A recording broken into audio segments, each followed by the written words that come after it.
Nous passons à la question suivante, la question numéro 5. Il s'agit d'évoquer la transformation d'un poste de contractuel en poste permanent pour le musée d'art et d'histoire. C'est encore Émilie Capel qui rapporte. Donc actuellement, un poste temporaire de chargé de récollement est affecté au musée. Or, il existe un besoin permanent concernant la gestion des collections du musée, ce qui avait été relevé lors de la création d'un poste de responsable du musée sur un cadre d'emploi de catégorie A, mais dont la titulaire du poste a finalement été positionnée en tant que directrice de l'ensemble du service des musées et du patrimoine. Il convient donc de pérenniser le poste de chargé de récollement en chargé des collections, dont les missions seront les suivantes: la gestion des collections, l'organisation et la gestion des réserves, la mise en œuvre de la conservation préventive et l'assistance pour la régie des expositions et régie des prêts. Cet emploi sera pourvu par un fonctionnaire de catégorie C de la filière culturelle sur l'un des grades suivants au grade d'adjoint du patrimoine de 2e classe. Ce recrutement se fera par mutation, détachement, nomination après concours ou recrutement direct.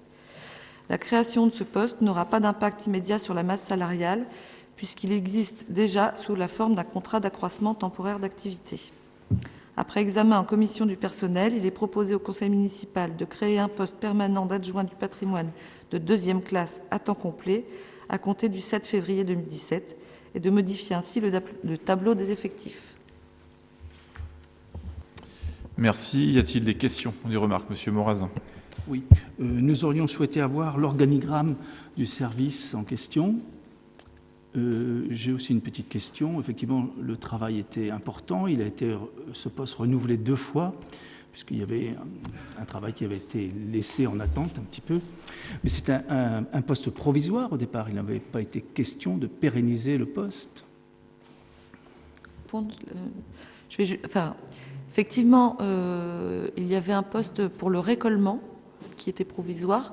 Par contre, on avait recruté une personne pour la direction du service du musée d'Avranches, au départ, qui finalement a pris la direction des musées et du patrimoine. Ce qui fait qu'il n'y a pas eu de direction sur le musée, donc pas une personne attachée au musée. Donc c'est dans ce sens-là où ce poste est pérennisé. Je vais vous donner quelques éléments, parce qu'Annie Parent est retenue au conseil d'administration d'Unité Littré. Donc, tout d'abord, l'organigramme, bien évidemment, il est disponible. Je pense même qu'il a été examiné en commission du personnel. Donc, là-dessus, il n'y a pas de problème. Comme l'a dit Annie Parent, le service des musées du patrimoine a été entièrement reformaté depuis 2 ans, sans hausse de la masse salariale, je dirais même en baissant la masse salariale, puisque, notamment sur le poste de direction, on a fait d'une pierre deux coups, dans le sens où la directrice du musée est devenue la directrice du service. Ce poste, en l'occurrence, en effet, avait été au début pensé comme un poste contractuel, puisqu'il fallait évaluer les compétences de la personne. Il y a eu une reconduction de la mission, et aujourd'hui, on voit que la personne est compétente, que de toute façon, ce poste-là doit être pourvu, c'est la loi qui nous l'impose, puisqu'il faut avoir une personne compétente pour gérer les collections d'un musée de France, qui sont encadrées par la loi de janvier 2002 sur les musées de France. Donc nous faisons le choix de pérenniser cet emploi parce que, et ça c'est une réalité aussi, les personnes compétentes de ce niveau-là peuvent être appelées ou être amenées à répondre à d'autres offres d'emploi. Et nous ne souhaitons pas que Chloé Gusmini, puisqu'il s'agit d'elle, nous quitte pour obtenir ailleurs un contrat à durée non déterminée.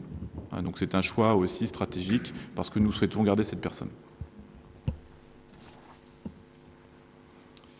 Y a-t-il d'autres remarques ou d'autres questions?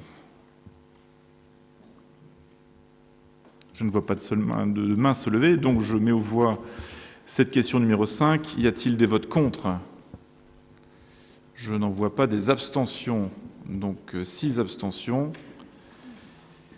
Et donc une question qui est adoptée à la majorité, la question numéro 5.